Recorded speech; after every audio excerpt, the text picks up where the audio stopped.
Bonjour à tous. Aujourd'hui, nous allons essayer de voir la nouvelle et ses caractéristiques. Alors, quand je dis la nouvelle, je parle d'un genre littéraire, comme le théâtre, le conte, la poésie. Donc, c'est un récit, une histoire qui est courte, petite, où je vais trouver la narration et la description. Donc, c'est le narrateur qui raconte et qui décrit. Il y a majoritairement trois types de nouvelles différentes que je peux lire ou bien écrire. Le premier type, c'est la nouvelle réaliste.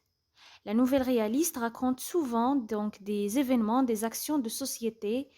Elle est ancrée dans la réalité, elle ressemble à la vie réelle, donc de vrais personnages, des actions réelles et réelles. Ça peut raconter l'histoire d'une famille, d'un voyage, d'une ville avec ses habitants. Le deuxième genre, c'est la nouvelle fantastique. La nouvelle fantastique, c'est un mélange entre la vérité, ou bien la réalité, pardon, et le surnaturel. Donc, il y a la forêt, la nuit, des actions qui sont un peu bizarres. Donc, ça peut raconter l'histoire d'un vampire, une sorcière, dans un château, des dragons, des êtres qu'on ne trouve pas dans la réalité.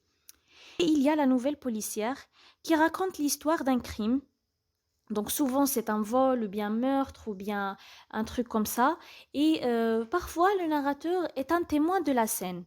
Donc dans la nouvelle policière, je vais trouver le langage le policier, les menottes, le voleur, le meurtrier et ce genre de choses.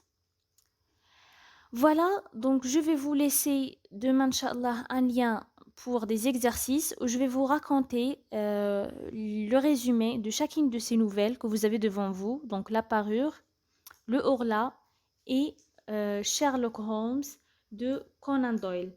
Et vous allez devoir me dire, à partir du résumé, c'est quel type d'histoire. Donc, est-ce que c'est réaliste, fantastique ou bien policier?